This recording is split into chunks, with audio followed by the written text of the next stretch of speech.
Bonjour à tous, bienvenue dans cette nouvelle vidéo qui n'est pas exactement celle que je m'attendais à faire puisque j'ai pas mal de critiques dans le pipe, mais il se trouve que aujourd'hui ça devait être du Soulbound et le PDF de Champion of Chaos que j'ai, il se trouve qu'il n'est pas pour le public. Donc en gros la sortie devrait être prochaine et la seule copie que j'ai en fait est une copie qui peut pas être distribuée, donc je peux pas la mettre à l'écran, ce qui à mon avis réduit quand même de pas mal l'intérêt de la vidéo.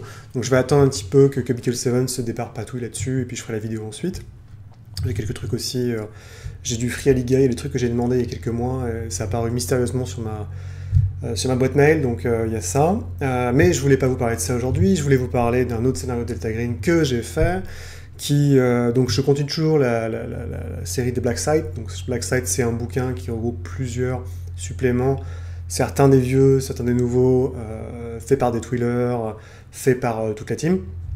Et donc aujourd'hui, cette semaine, j'ai réussi à finir The Last Equation, donc la dernière équation, qui est si je me rappelle bien, à l'origine, c'était un scénario qui avait été fait par un fan, tout simplement, et qui a été très très apprécié, et que Detwiller notamment a remanié pour faire un scénario à part entière, qui était inclus dans ce recueil de la nouvelle version de Delta Green. Donc Last Equation, scénario qui semble très très simple de but en blanc, on pourrait dire ok c'est un scénario d'introduction, très facile, mais j'étais assez surpris des résultats, de ce que j'ai eu au niveau des joueurs, au niveau de l'action. Donc on résume, récapépète, c'est du Cthulhu, c'est assez classique sur le fond, mais pas tellement sur la forme, à savoir qu'il y a une nuit, dans l'état de New York, il y a un gars qui pète un plomb, un docteur en mathématiques. Il sort un fusil à pompe, il rentre dans une maison complètement au hasard dans la petite ville d'Alliance, donc une cité de dortoir à la frontière entre le New Jersey et New York, je crois. Il arrive donc dans le New Jersey, il rentre dans la maison au milieu de la nuit, il flingue toute la famille, ils ont genre 5 gosses avec les 2 parents. Il y a un des gamins le plus âgé qui arrive à se barrer. Le Wade, donc le doctorant, le poursuit, et finit sur l'autoroute dans une course-poursuite par l'abattre à coups de fusil à pompe sur la 4 voies. Il commence à sortir une bonbonne de peinture, et il peint les chiffres sur la 4 voies avant de se faire sauter la cervelle avec son fusil à pompe.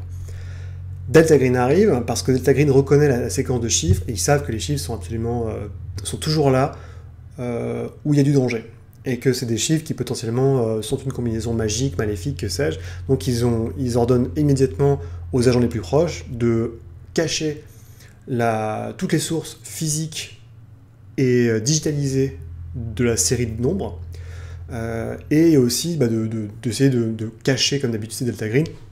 Donc trouver une raison, falsifier une raison, comme quoi Way, par exemple, aurait couché avec la femme du type, et donc ça aurait été un crime passionnel, pour éviter justement que la séquence de chiffres soit mise au grand jour. Et le cœur du scénario, encore une fois, c'est très cthulhien, c'est assez classique. Donc le mathématicien faisait une thèse, il était coincé sur sa thèse, donc il a commencé à chercher à droite à gauche pour trouver un petit boost, un supplément théorique qui pourrait l'aider, et il a trouvé un peu par hasard un livre qui n'est pas très connu, qui est fait par une sorte d'inventeur belge du XVIIe siècle, si je dis pas de bêtises, et dans ce livre, il retrouve des combinaisons mathématiques. Je crois que c'est la formule, j'ai plus le nom, je crois que c'est la formule malus, en fait il y a une combinaison mathématique qui est très difficile à réaliser à l'époque, à résoudre en fait, à casser, pour trouver des nombres premiers absolument immenses. Et ce qui se passe, c'est que passé la seconde moitié du XXe siècle, avec les ordinateurs notamment, et l'algorithmie, ça devient beaucoup plus facile de casser cette formule mathématique. Sauf que la formule mathématique, ce qui est fait si vous êtes mathématicien et que vous arrivez à la résoudre, ça ouvre un trou quelque part dans la réalité, et vous avez l'impression qu'en fait la formule mathématique est la réponse à tout. En gros, c'est 42. Et ce qui fait que les gens deviennent complètement obsédés par la formule mathématique, qui leur ronge l'esprit, et qui leur fait faire des trucs complètement tarés, qui évidemment brûlent leur sane hyper rapidement, et fait que les gens sont comme captivés et deviennent quelque part l'extension de la formule mathématique. Et ce qu'on demande aux gens qui ont résolu l'équation mathématique, c'est justement d'aller à 2h41 pétantes, qui sont des chiffres que vous retrouvez dans la formule mathématique, donc, parce que c'est une série de 16 chiffres, je crois. Donc en fait, et par exemple, là, il rentre, il fusille tout le monde. C'est que des trucs complètement craqués comme ça. Donc le gros truc rigolo, évidemment, du scénar, c'est que sur les 16 chiffres, il y a plein de combinaisons de chiffres présentes dans ces nombres qui se retrouvent autour du scénario. Par exemple, la formule fait 16 chiffres et il a tiré 16 fois. Où on peut dire, bah, c'est bizarre, mais tu t'aperçois que les chiffres de la combinaison mathématique sont tes numéros de sécu. Et ainsi de suite. Et donc le scénario commence, alors ça, moi j'ai pas eu ça évidemment, mais le scénario commence, votre agent traitant de Delta Green vous dit, est-ce que vous êtes mathématicien? Donc aucun de mes joueurs n'avait la compétence sciences mathématiques, parce que si vous avez un mec justement qui est un expert en mathématiques dans l'équipe, il y a de grandes chances qu'il arrive à résoudre l'équation, et après c'est qu'une question de temps avant qu'il devienne fou. Donc il y a différents stops, il y a différents gaps, différents paliers avant que le personnage devienne fou, et c'est aux autres joueurs de l'en empêcher, sinon bah, c'est fini, il va faire un truc complètement fou. Il y a des exemples assez piquants dans le bouquin. Donc mes joueurs arrivent, on vous propose deux approches dans le jeu. Mon scénario, c'est soit vous faire passer pour un membre officiel du FBI avec des faux papiers de Delta Green pour aider à l'enquête de manière officielle, donc notamment bah, en tant qu'expert en mathématiques. Comme ça, vous arrivez et vous dites, bah, en fait, les chiffres n'ont aucun rapport, il n'y a pas de logique dans les chiffres, il était complètement fou. Sauf que, et sinon, on vous dit, bah, vous pouvez faire une recherche alternative, donc une enquête parallèle, mais vous n'avez pas accès au lieu officiellement. Les preuves, ça va être très compliqué d'y accéder. Ou vous faites un mix des deux, donc avec un ou deux agents qui sont dans l'équipe officielle, et le reste complètement officieusement. Sachant que dans tous les cas, vous avez un friendly, donc un sympathisant Delta Green, qui est un state trooper, donc qui est vraiment les flics sur les quatre voies, grosso modo, à travers tout l'État, qui peut vous filer un coup de main pour accéder aux documents et aux papiers. Et si vous êtes dans l'équipe officielle, il y a un chef du FBI qui, lui, est un mec, justement, assez axé sur la performance, et donc il peut vous pousser tout le temps, si vous ne faites pas de progrès, en fait, il va venir vous voir, il va venir boire un verre avec vous, enfin, il va essayer de... C'est pas méchant, mais en fait, au fur et à mesure, il va vous poser des embrouilles. Il y a un second qui est OK, qui pourrait potentiellement être recruté par le Delta Green, et sinon, il y a une experte en mathématiques. Si vos joueurs ne sont pas fait passer pour des experts en mathématiques, il y en a une qui arrive, qui va se faire infecter par la formule. Et dernier pas des moindres, il y a aussi un journaliste qui est présent, qui fait des trucs complètement scandaleux, et qui, si jamais vos joueurs sont présents de manière officielle dans l'enquête, risque de vous pourrir sans arrêt pour avoir de demandes d'interview, pour vous suivre, et s'il y a des apparences du surnaturel, vous êtes mal barré. Donc mes joueurs ont choisi complètement de rester cachés, tout simplement, donc ils ont fait, on va rester sur une enquête parallèle. Ça s'est plutôt bien passé pour eux, c'est-à-dire que très rapidement ils sont arrivés, donc ils ont nettoyé la 4 voies, forcément les chiffres étaient sur la 4 voies. Ils ont tout de suite eu l'instinct de séparer en deux équipes pour aller fouiller la maison de la famille assassinée, dans laquelle il n'y a pas grand-chose en fait, parce que finalement il y a juste quelques détails qui sont assez glaçants, comme par exemple, il a arrêté une horloge quand il a tué tout le monde, et on s'aperçoit que l'horloge s'est arrêtée pile poil à un moment qui est gravé parmi les nombres de l'équation mathématique, de la formule. Et de l'autre côté, les autres sont allés enquêter dans la chambre de Michael Wade, donc du laborantin, et c'est vraiment là où l'essentiel de l'intrigue se passe. Tous les indices sont quasiment dans la chambre. À savoir qu'il y a un classeur avec donc la seule traduction anglaise du livre qui s'est fait après la Seconde Guerre mondiale, où il y a des notes, ça c'est assez génial, en fait, il y a des notes dessus, et à la fin du bouquin, qui sont des photocopies, le criminel, l'assassin, a écrit plein de notes mathématiques, et à la fin, en fait, quand il a résolu l'équation, il y a des chiffres qui correspondent au numéro de sécurité sociale du joueur qui est en train de lire, et à la fin, c'est marqué « coucou ». Et ça, c'est vraiment très très bien. Il y a des petits trucs comme ça. Et évidemment, le clou du scénario, qui est un scénario assez simple, on peut le plier en 3 heures, si ça se passe bien, c'est que l'équation est un vecteur, donc c'est un parasite mémétique en gros qui peut infecter d'autres personnes, infecter des mathématiciens, donc ça veut dire que les gens normaux, comme les gens de Delta Green, risquent pas grand chose finalement. Bon, ça va, ils vont perdre quelques points de SAN parce que c'est quand même très bizarre comme coïncidence et ils commencent à voir le chiffre partout. Mais en fait, il a envoyé la clé pour résoudre l'équation à 12 personnes sur une mailing list, qui sont des fous de puzzle, des fous de maths. Ces gens sont répartis à la fois hors des États-Unis et dans les États-Unis, à travers un peu partout. Donc c'est le côté glaçant parce qu'en fait les joueurs savent qu'il y a 12 personnes potentiellement infectées, puisqu'en plus ils arrivent généralement 24 heures ou 48 heures après le crime. Et c'est qu'est-ce qu'ils peuvent faire. Et il y a un vrai sentiment d'impuissance, parce que quand vous appelez Delta Green en disant, il y en a qui sont, on vous file la liste, certains sont en Europe, ils disent, de toute façon, c'est pas notre problème, occupez-vous des Américains. Et quand vous dites, bah ouais, mais il y en a certains qui sont au Montana, ils disent, on s'en occupe, occupez-vous de ceux qui sont à New York. Et en gros, il y a 2 personnes à New York qui ont potentiellement eu accès à la formule, dans la mailing list. Moi, je suis parti du principe que tous n'avaient pas constitué leur email. J'avais un personnage il y avait un des joueurs qui était un peu hacker, donc il a pu voir casser enfin, il a essayé de péter supprimer leur email à distance, mais ça n'a pas marché, donc c'était encore pire. Ce qui s'est passé à la fin, c'est que moi je suis parti du principe qu'ils ouvrent la télévision tous les jours pour vérifier un petit peu ce qui se passe avec les gens qui ont été infectés, et on leur dit qu'il y a un mec qui est monté en haut d'une cathédrale en Allemagne et qui a mis les chiffres sur un immense drap de lit pour que tout le monde les voit. Après il s'est suicidé en emportant avec lui un membre des forces spéciales allemandes. Il y en a une autre qui était une prof de maths dans le Montana qui a blasté tous ses élèves qui n'arrivaient pas à répondre à sa question de mathématiques, et du coup ça fait une montée en pression en se disant putain, ça se trouve le mec à New York, qu'est-ce qu'il va nous faire? Et donc il y a eu 2 choses. Donc il y a un des gars à New York ils étaient sûrs qu'il avait été infecté. Ils ont fait du Delta Green, disons santé mentale basse. Ils sont rentrés au milieu de la nuit et ils l'ont assassiné, quoi. Ça s'est très très mal fini. Sa femme s'est mise à hurler, donc ils ont dû cramer la maison. Enfin, c'était assez cauchemardesque, on va dire. Et pour créer une sorte de finale, en fait, puisque l'expert en mathématiques présent dans le FBI était là, j'ai pris l'un des effets de l'équation sur les PJ, qui était, en gros, vous allez dans une banque, dans la banque, avec l'équation, parce que l'équation, c'est le pouvoir magique en fait, de l'équation, c'est qu'elle vous permet de déterminer exactement quand des éléments de causalité vont se produire. Donc par exemple, c'est comme ça que le Michael Wade, donc la victime, enfin le criminel, a récupéré un fusil à pompe qui appartient à la police de New York. C'est parce qu'il a su exactement qu'en s'arrêtant à un carrefour entre 2 intersections, il allait avoir un chien qui s'est percuté par une bagnole, et que donc il allait pouvoir profiter du fait que le flic qui avait sorti toutes les armes pendant qu'il y avait une fuite de gaz qui était réparée dans le commissariat sortait pour voir ce qui se passe. Donc il est rentré, il a juste amené un sac, hop, il a pris le fusil, il est reparti. Et donc j'ai fait pareil avec la mathématicienne qui est gérée par le FBI. En gros, elle est perdue, hein, ça fait 3-4 jours. Donc elle va dans une banque. Dans la banque, elle arrive à ouvrir toutes les portes des coffres et elle commence à brûler 2,3 millions de dollars sous forme de bons porteurs. Parce que ça fait partie de l'équation. Et il y a plein de trucs comme ça, il y a plein d'exemples complètement farfelus.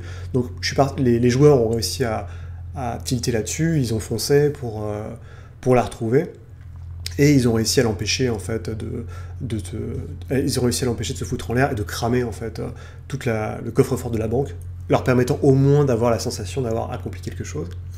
Par contre, ça c'est en gros, on a arrêté là, mais il y a aussi l'insistance désagréable de se dire que le livre existe, puisqu'il y a très peu de copies, et qu'en fait, même s'ils ont brûlé parce qu'ils ont eu accès par le friendly, le sympathisant, au QG temporaire du FBI, donc dans le commissariat, donc le tout petit commissariat de Lyons, donc dans le New Jersey.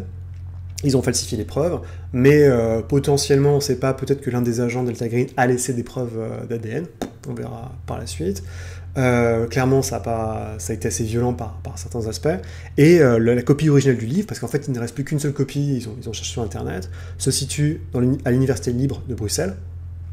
Et il n'y a pas eu d'action qui ont été incriminées là-dessus, puisque à moins que les joueurs aillent eux-mêmes le faire, Delta Green va sûrement pousser ça sur le côté et complètement oublier.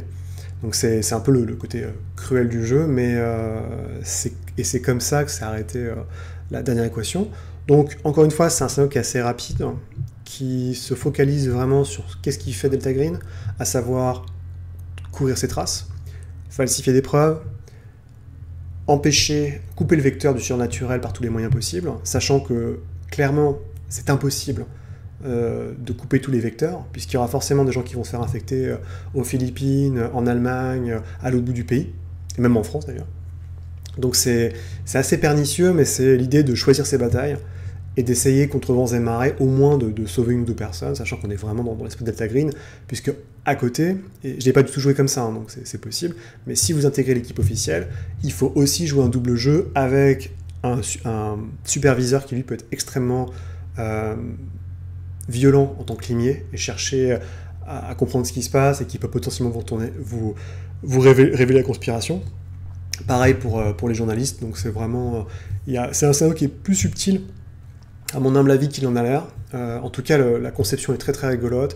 Ça rappelle beaucoup le film Le Nombre 23 avec Jim Carrey, qui n'était pas génial. Mais si vous le jouez bien, vous pouvez assez rapidement jouer les coïncidences sur les chiffres. C'est assez facile en fait, parce qu'il y a 16 chiffres.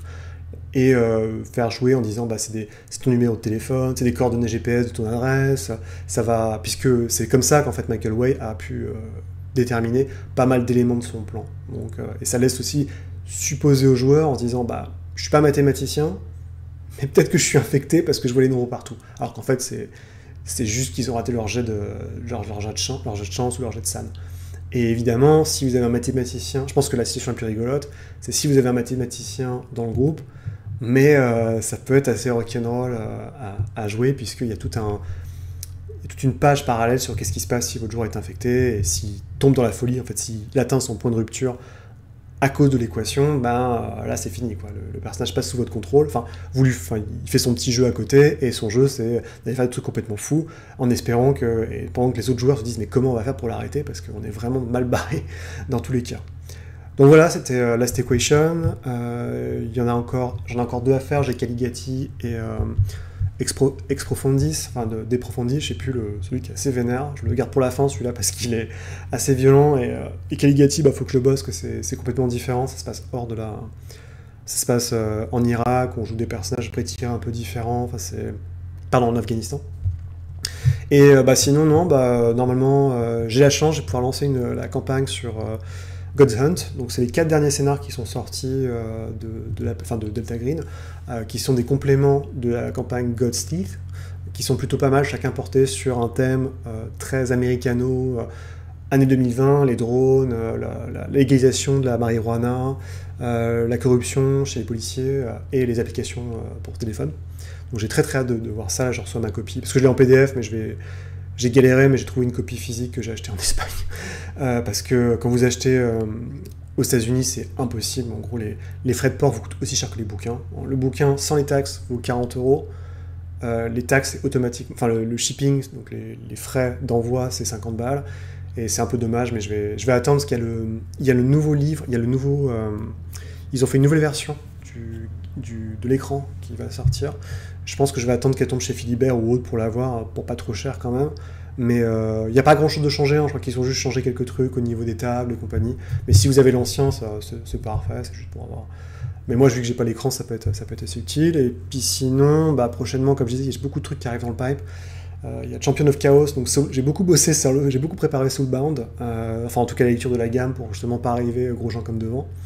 Mais le bouquin n'est pas prêt. Donc j'ai fait une demande, je vais revenir dans Symbaroum parce que j'ai eu le PDF de Winds of Symbaroum volume 2, qui est la campagne en fait du Trône d'Épines qu'ils ont coupé en 3 bouquins au lieu de 6 bouquins, qui est pas mal. Je suis pas un expert en donjon, mais je vois que c'est quand même beaucoup plus carré, la mise en page est bien meilleure, et j'ai vraiment l'impression quand je lis des stats des monstres, surtout le dernier monstre de cette partie-là, qui est quand même extrêmement costaud, que ça se répercute beaucoup mieux que ce que moi j'avais lu dans le... ce que j'avais fait jouer en tout cas dans Symbaroum. Je vais avoir l'espèce de... C'est Fire and Brimstone, je crois, j'ai plus exactement le nom, mais qui est sorti, édité justement par Frialiga, mais qui n'est pas du ressort Frialiga, avec un design très Hellboyesque, qui est une sorte de reçu de Warhammer en fait, en version qui est motorisé par Morkborg, donc ça j'ai ça qui va arriver. Et c'est déjà pas mal, il y a une petite surprise la semaine prochaine dans tous les cas. Donc voilà, c'était en tout cas Last Equation, un scénario que je recommande, que j'ai plus apprécié en fait à maîtriser que quand je l'ai lu la première fois, où j'avais un peu laissé de côté en me disant ça va pas être terrible. Je suis vraiment étonné par Blackside, parce que jusque ici, encore une fois, moi, Blackside, j'y jouais que pour Lover in the Ice. Lover in the Ice, pour moi, de tous les scénarios, le seul qui était vraiment intéressant, c'est celui-là. Et je suis très surpris, mais chacun des scénars a quand même des forces assez intéressantes. C'est peut-être le seul truc que je trouve un peu bizarre dans Last Equation, c'est le fait que, et je pense que c'est dû à l'âge du scénario original, c'est que c'est une mailing list qui est utilisée par le tueur pour passer l'équation à ses camarades, alors que je dirais qu'en 2020-2025, Le jeu est sorti en 2016, je crois. Ça me semble plus pertinent que ça soit... Si le mec est vraiment un nerd hardcore, ça serait du IRC, mais qui utilise une chaîne Telegram, un WhatsApp, il y a d'autres trucs, quoi. La mailing list, ça me semble un peu années 90 à début années 2000, je sais pas. Mais bon, sinon, le scénario se fait très bien, c'est un scénario que vous pouvez jouer en convention, c'est très très bien. Donc voilà, je vous souhaite une bonne soirée, puis à la prochaine. Allez, salut.